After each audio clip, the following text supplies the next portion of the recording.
Bien, a partir de este momento, muchachos, la clase se está grabando. Reitero que aun cuando somos solo dos personas, dos alumnos conectados nada más, igual vamos a revisar lo que teníamos previsto para el día de hoy. A ver, déjame buscar el material de ustedes, chicos. Pablo.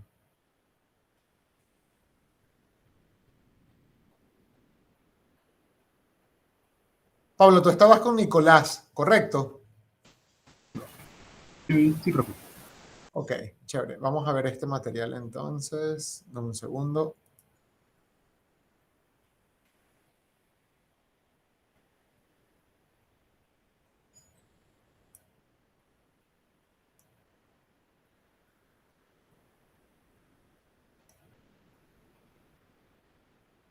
Ok, ¿ustedes están viendo? Sí, profe. Vale, me voy a silenciar para no afectar el...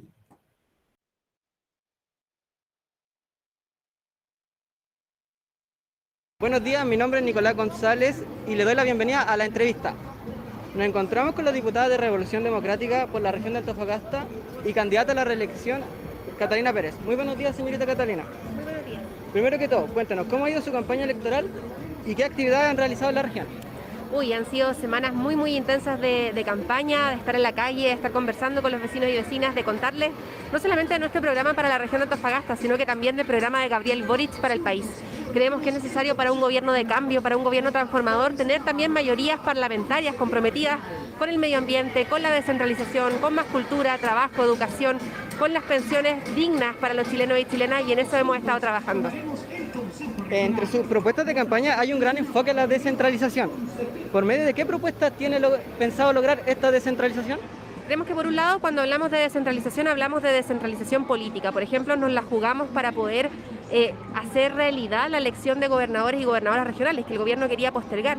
Pero los gobernadores y gobernadoras necesitan de atribuciones, y para eso hemos estado luchando para que más atribuciones les pertenezcan a los gobernadores, y de hecho eliminar la figura del delegado presidencial para avanzar en una descentralización política real. Sin embargo, también hay que hablar de descentralización financiera, y para eso una ley de rentas regionales, o hay que hablar de descentralización territorial, por ejemplo, con las otras comunas que no son la comuna de Antofagasta y que también tienen muchísimas problemáticas. Las caletas alrededor de la comuna de Antofagasta, Taltal, Mejillones, Tocopilla, Ollagüe, que también requieren de política pública y que lamentablemente no han visto la política trabajar en sus comunidades. Un tema que ha estado en boga en este año y medio de pandemia es los retiros de fondos de AFP. ¿Cómo evalúa un cuarto retiro y en qué procedimientos están en este cuarto retiro? Hoy día el cuarto retiro está en votación en el Senado, se ha postergado permanentemente su votación a propósito de una búsqueda de freno por parte de la derecha. Nosotros hemos apoyado todos los retiros desde el primero, el cuarto también lo hemos respaldado ya en la Cámara de Diputados y Diputadas, lo vamos a volver a respaldar si vuelve a ser votado, pero por sobre todo queremos decir fin de las AFP, fin del negocio con las pensiones en Chile, y para eso necesitamos avanzar hacia un sistema solidario que garantice pensiones suficientes para todos los chilenos independientemente de su condición económica. La campaña de Gabriel Boric y principalmente de Revolución Democrática han propuesto la posibilidad de acabar con el sistema de la AFP. ¿Cómo harían esto? ¿Es viable reemplazar este sistema? Yo creo que es viable y es de las grandes transformaciones y reformas que tenemos que plantearnos para el día de hoy. Hoy día las AFP acumulan ganancias gracias a una institución creada por el hermano del presidente Sebastián Piñera, mientras los trabajadores y trabajadoras de Chile, quienes trabajan toda una vida, formal o informalmente, también las mujeres, que realizan labores de trabajo no reconocidas hoy día, como las labores domésticas, terminan llegando a su edad, que debiese ser de jubilación, con unas pensiones de miseria. Es posible terminar con el sistema de AFP, y no solamente es posible, sino que es necesario. Y para eso creemos importante crear un ente público que de forma solidaria y con criterios de suficiencia administre la capitalización que tú tienes de manera individual, pero que también aporte desde el Estado y desde el empleador un fondo colectivo que aumente inmediatamente las pensiones en Chile. Tú, siendo parte del círculo cercano de Gabriel y siendo parte fundamental de su campaña, ¿cómo evalúa el manejo de la campaña de Gabriel? Yo creo que Gabriel es una persona dialogante que ha demostrado su liderazgo en distintos momentos políticos del país. Creo que Gabriel es lo que Chile necesita, un hombre que articule, que trabaje colectivamente, que no trabaje solo, sino que conozcamos quiénes son aquellas figuras que respaldan su programa, que son también sus aliados en términos regionales, y que juntos y juntas podamos sumar para transformar Chile. La última, viendo el gran triunfo de los candidatos constituyentes independientes y la gran desconfianza que existe por parte de la población a los partidos políticos, ¿qué le ofrece usted a la gente para que le confíe su voto? Primero, yo creo que ningún político puede pretender que le den un cheque en blanco. Yo creo en la presentación de programa para que luego los vecinos y vecinas puedan fiscalizar tu gestión. Creo en el mandato revocatorio, si es que los parlamentarios no hacen su pega. Creo en la iniciativa popular de ley. Creo que son los vecinos y vecinas los que tienen que usarnos a nosotros como herramientas de la construcción de política pública y no al revés. Por eso durante 4 años he estado en la calle desarrollando este trabajo. Le hemos pedido además a los vecinos que se involucren, no que nos cedan simplemente su voto, sino que se involucren en nuestro trabajo y esperamos durante los siguientes 4 años, en esta primera y única reelección a la que vamos, poder seguir haciendo lo mismo. Muchas gracias, señorita Catalina. Vale, que les vaya muy bien. Chao, chao. Muchas gracias por sintonizar la entrevista.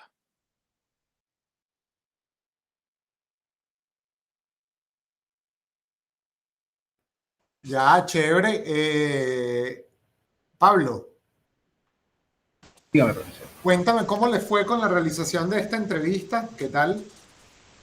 Tuvimos un par de problemas al principio porque, bueno, usted le habíamos contado que nos había costado un poco contactar con Catalina de primera, pero una vez que lo hicimos y cuando nos contactamos con la periodista encargada de su campaña, nos dieron todas las facilidades para poder encontrarnos, para poder hacer la actividad. Como estábamos igual medio pillados con el tiempo, la tuvimos que realizar ahí durante o después de una actividad que ella estaba haciendo en el centro de Antofa. Ya. Pero tuvieron toda la disposición, pudimos conversar bastante con ellos, pudimos grabar la entrevista en su momento. Tuvimos un par de complicaciones ahí en el centro porque justo empezó a pasar una caravana de Jasna Proboste y metieron mucha bulla, pero afortunadamente teníamos el micrófono, no captó mucho de ese ruido, entonces se escucha bien todo claro, pudimos grabar todo bien. Claro, esa es la importancia siempre de andar con un micrófono unidireccional, porque ayuda mucho. Pero fuera de eso, no, estuvo bastante bien. Agradecemos la disposición que tuvieron Catalina Pérez y su equipo porque fueron muy, muy buena onda para poder conversar con nosotros. Ya. Chévere, está bien. Vale, Pablo, gracias. Ya vamos a pasar contigo y con los demás al otro tema. A ver, Oscar, ¿estás por acá? Sí, profe. Ya, Oscar, vamos a ver la tuya. Tú estabas con Heitor, creo, ¿no? Sí, Ya. ¿Él cómo sigue, por cierto? sí, está bien. De hecho, para esta entrevista, bueno, para estos últimos trabajos, como él es de Calama y yo soy de Antofagasta, nos pusimos de acuerdo donde si yo viajaba para allá o él viajaba para acá, Ya. pero él viajó Oye, para Antofagasta y ahora está bien. ¿Y él por qué no se ha conectado a ninguna clase? Nunca lo he visto conectado este semestre a ninguna clase. En ninguna.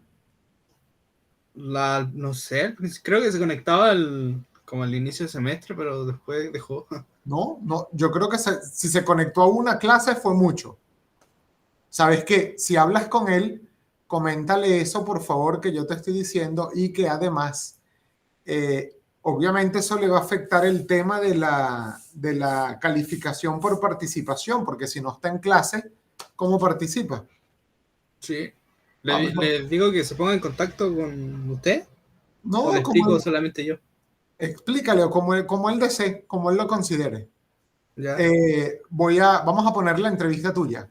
Sí. Vale.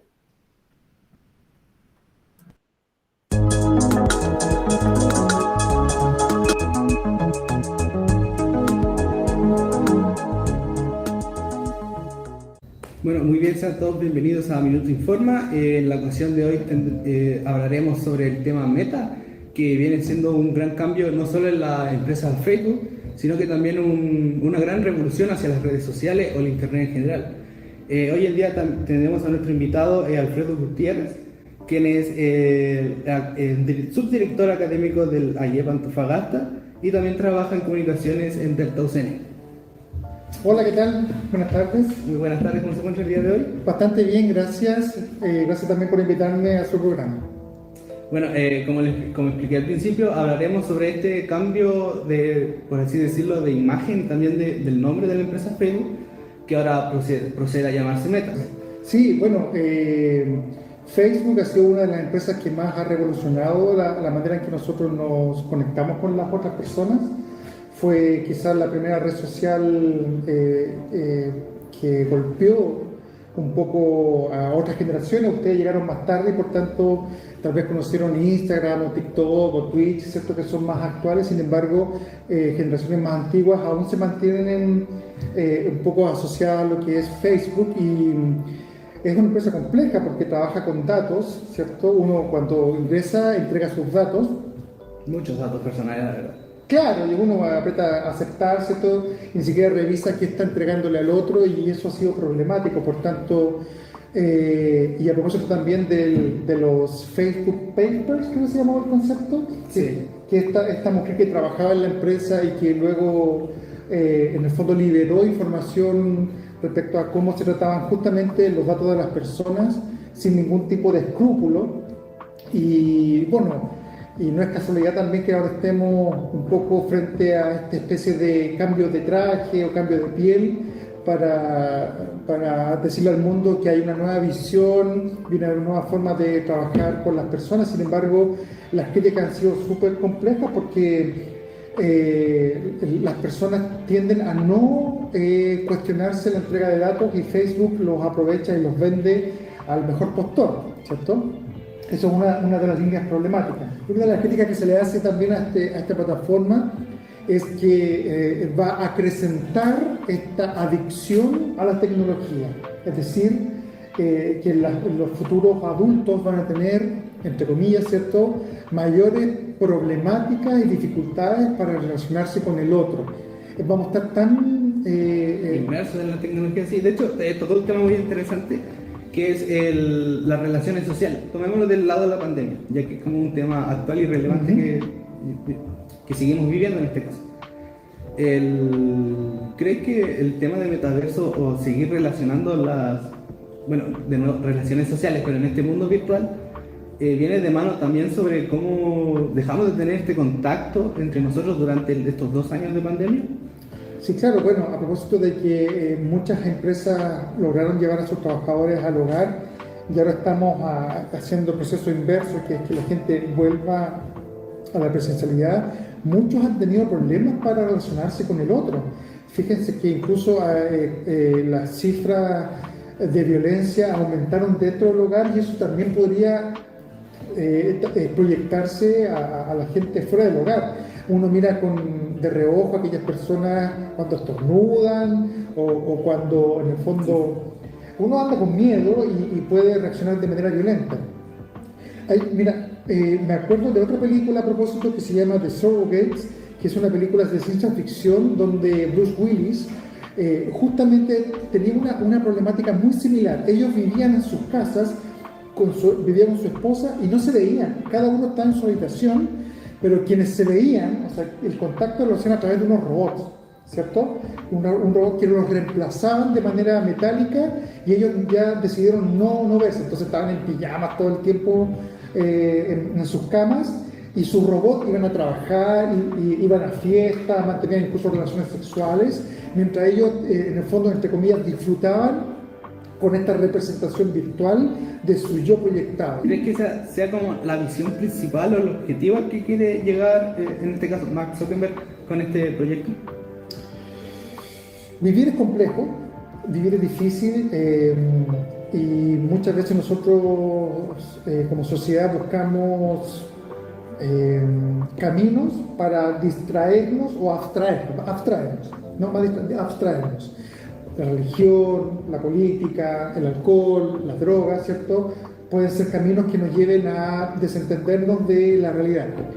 Y quizás Facebook o Meta ahora, ¿cierto?, lo que está buscando es justamente abrir un espacio para yo no hacerme cargo de la realidad misma y tener una especie de proyección amigable de mis deseos, porque recordemos que cuando uno o juega o está en realidades virtuales, uno tiene un control versus la realidad cotidiana donde tú no tienes control, ¿cierto? Sales a la calle y puedes ser violentado o amado también, porque tampoco veamos desde el punto positivo, puedes conocer a alguien, puedes conocer personas, puedes conocer lugares que no siempre van a ser representados virtualmente. Otra pregunta ya para ir terminando en este momento. El llamarse ahora Meta, de este cambio de Facebook a llamarse Meta como empresa como tal, sería también como un reinicio de la compañía, dejando atrás sus polémicas en este caso. En absoluto, yo creo que Facebook o Meta, ¿cierto?, va a tener el mismo impacto que tiene en la actualidad, mientras siga teniendo la relación con los datos, mientras siga teniendo el control de la información, siempre va a haber una complejidad. Y en el futuro, bueno, se dice, ¿cierto?, que hoy tenemos guerras entre países. En el futuro pueden haber guerras religiosas y en el futuro se piensa que puede haber guerras entre empresas, ¿cierto? Grandes empresas pueden también crear su propio ejército, Google versus Coca-Cola, por decirte algo. Y en ese sentido Facebook sigue siendo, o Meta sigue siendo una empresa muy relevante para el mundo. Bueno, ahora la última pregunta para finalizar. Desde su perspectiva, ¿crees que Meta nos traerá más beneficios o ventajas o será viceversa? Según... Yo, como te decía, va a depender de la manera en que nosotros individualmente trabajamos con las redes sociales. Para algunas que ¿se acuerdan de ese documental que hablaba de muchos asesores y gente perteneciente a las grandes redes sociales como Google o empresas que controlan datos? Hablaban de lo malo que son estar en estas redes sociales. Yo creo que va a depender de cada persona. Muchos pueden ver un espacio de desarrollo cultural, artístico, de crecimiento cognitivo, poder encontrar nuevas formas de transmitir conocimiento, y eso está bien. Y para otras puede ser un espacio negativo, conspiracional, de que me van a perseguir de manera más efectiva. Si es una réplica del mundo, va a tener lo bueno y lo malo del mundo actual. Bueno, de hecho, nos quedamos entonces con esta reflexión, de hecho, sobre todo en torno a las redes sociales y en este posible mundo virtual que se nos aproxima. Agradecemos tu tiempo, Alfredo, muchas gracias por esta instancia y compartirnos tu opinión. Y nos vemos en otra edición de Minuto Informa.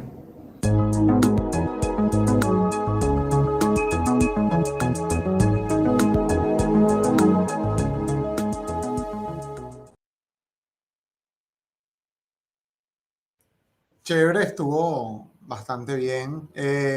Oscar, ¿qué tal te sentiste haciendo la entrevista?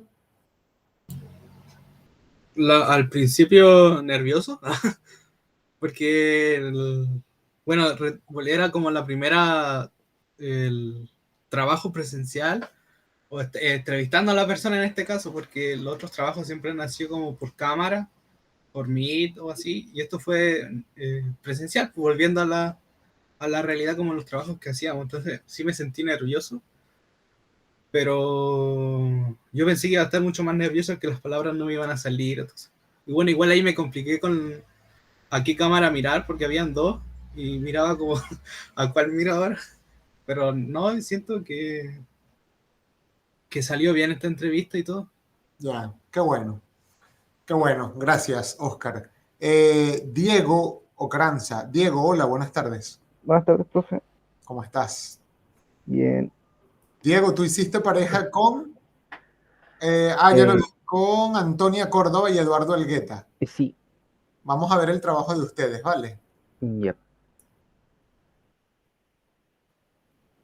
Bueno, primero, ¿cuáles serían las primeras causas o como más motivo de una enfermedad mental, como sería? Porque la depresión sí es una enfermedad mental, puede ser, ¿no? Efectivamente, cuando hablamos de masculinidad y depresión, que es algo que no se suele hablar, de la depresión, aparte que tenemos a veces no tan buenas políticas públicas en materia de salud mental en Chile, la depresión efectivamente es una enfermedad que afecta a nivel biológico, a nivel neurológico, que finalmente va generando la muerte cerebral producto de la muerte de las neuronas. En el caso de cuando hablamos de masculinidad y hablamos de depresión, hablamos principalmente de factores estresores, ¿sí? En el sentido de que en este modelo social que se construye las diferencias de género entre hombres y mujeres, y a los hombres con un rol de proveedor absoluto, de siempre tener que cumplir con esta competitividad de la masculinidad, es que vivimos constantemente estresados. Y en ese sentido, esta sobrecarga estresante genera que el cuerpo se vaya desgastando y el cerebro se vaya desgastando y que desarrolla, por así decirlo, un agotamiento que lleva a la depresión. Y en ese sentido, la depresión en la masculinidad es compleja, ¿sí? Muchas veces asociamos como que los hombres no tienen derecho a sentirse mal, no tienen derecho a estar tristes, y por eso finalmente la depresión en la masculinidad no es muy comprensiva, y nos lleva incluso a guardarla, al punto de que es más riesgoso una depresión en hombres dado el riesgo suicida que en las mismas mujeres dado la cantidad de suicidio estadísticamente hacia los hombres. ¿Cómo sería la forma de prevenir esto, de detectarlo a tiempo? Porque igual es súper peligroso que un hombre, como tú me lo explicas, tenga depresión. Efectivamente, yo creo que la identificación de la depresión tiene que partir en trabajos tempranos. La construcción de la masculinidad siempre nos va diciendo de que los hombres no tenemos que llorar, no tenemos que expresar nuestras emociones, y por lo tanto la no prohibición de esa forma de ser nos va a prevenir a futuro que podamos nos ayuda a prevenir e identificar los primeros síntomas del agotamiento y de la depresión, que son el cansancio, el estrés, la falta de motivación, la falta de sentir placer, la falta de sentir alegría, que uno le van dando, pero que uno lo va asociando es como que es simplemente cansancio y como yo soy hombre soy así. Entonces hay que estar atento de que esos síntomas no son algo que se va a pasar, ni hay que echarle ganas, ni ponerle como énfasis y energía, sino que tiene que tener un acompañamiento posterior, tiene que tener espacios de descanso, tiene que a veces también tener un acompañamiento psicofarmacológico para poder trabajar qué es lo que está en el contexto que nos está poniendo así. Que los hombres, a pesar de que lo intentan menos que las mujeres, los intentos suicidas, los hombres se suicidan más que las mujeres. Porque en esta misma idea de la masculinidad tan competitiva, incluso hasta la forma de morir tiene que ser radical. No es como que te puedas cortar las venas o que tengas que tomar pastillas, sino que se disparan, se tiran sobre el piso quinto, se arrojan a las vías del tren, que son posibilidades muy bajas de poder sobrevivir.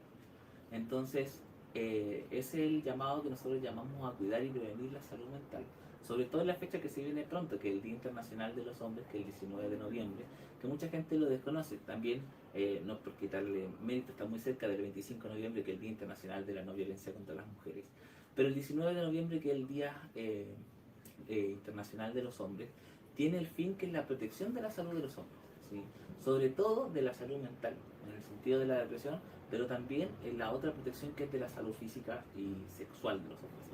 La cantidad de hombres que mueren por cáncer de próstata o enfermedades prevenibles crónicas por miedo a ir al médico o considerar una debilidad es bastante alta, ¿sí? Los hombres per se ya estamos muriendo 10 años menos que las mujeres por ciertas características, pero si no nos cuidamos la salud, con mayor razón vamos a tener muertes prematuras de hombres. ¿Cómo sería la buena recreación? La buena recreación, bueno, yo siento que uno de los elementos más importantes es importante trabajar, pero también es importante hacer los cortes en el trabajo, salir a la hora, es un elemento súper importante, vincularse con su familia, tener espacios de dispersión, sobre todo en este contexto de pandemia donde hemos estado durante mucho tiempo encerrados, y no necesariamente tiene que ser como con ir al mall o grandes espacios públicos, sino que tiene que ser con compartir espacios que nos permitan liberarnos de ese estrés. Por ejemplo, hacer actividades deportivas, hacer actividades recreativas al aire libre, salir a caminar, y sobre todo poder soltar, poder conversar sobre tus sentimientos, poder conversar sobre lo que estás sintiendo, poder sacar el dolor, sacar la angustia. Pensemos que incluso ahora con el COVID, que ha tenido la muerte de tantas personas, como que en el mismo modelo de la masculinidad, como que ni siquiera puedes llorar porque tienes que ser el hombre de la casa, esta pérdida familiar, eso claramente te va a llevar a un duelo mucho más complejo que no te va a poder como solucionar en un tiempo pronto.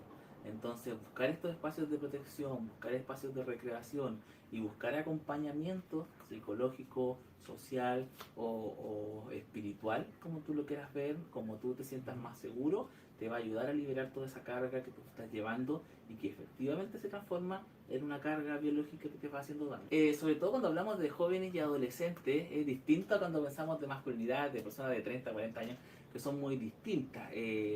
Por ejemplo, entramos como en un dilema, ¿sí? El uso de las redes sociales y de los juegos de computadora y de consola, ¿son positivos o son negativos? Son positivos en el sentido de que generan distracción, de que generan recreación, de que generan socialización, sobre todo para los más jóvenes, pero a la vez generan a veces sobrecarga estresante, falta de vinculación, Así hay que marcar como cierto límite. Pero no porque no puedas salir afuera significa que no te puedas recrear en tu casa.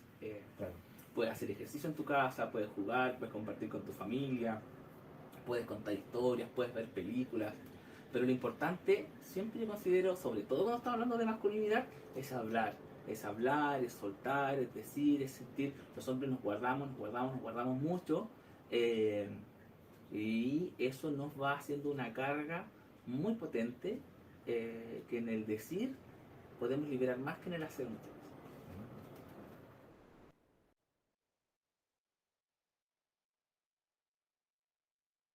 Bien, Diego, Sí, ¿qué tal te sentiste con la realización de la entrevista? me sentí tranquilo, aunque no salió todo, duraba mucho más, demasiado.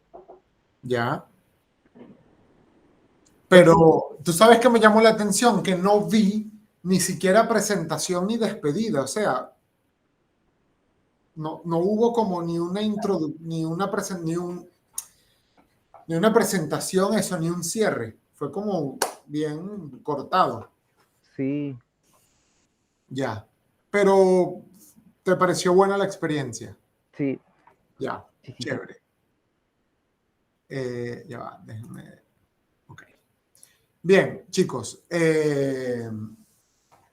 Tomando en cuenta que lo que estamos son solo tres personas, tres alumnos, mejor dicho, y para avanzar rápidamente y no quitarles quizá mucho más tiempo, muchachos, ustedes recuerdan que habíamos hablado de la próxima entrevista, que es la de personalidad, quedamos en que la vamos a entregar el día jueves 9, ¿correcto? Jueves 9 de diciembre.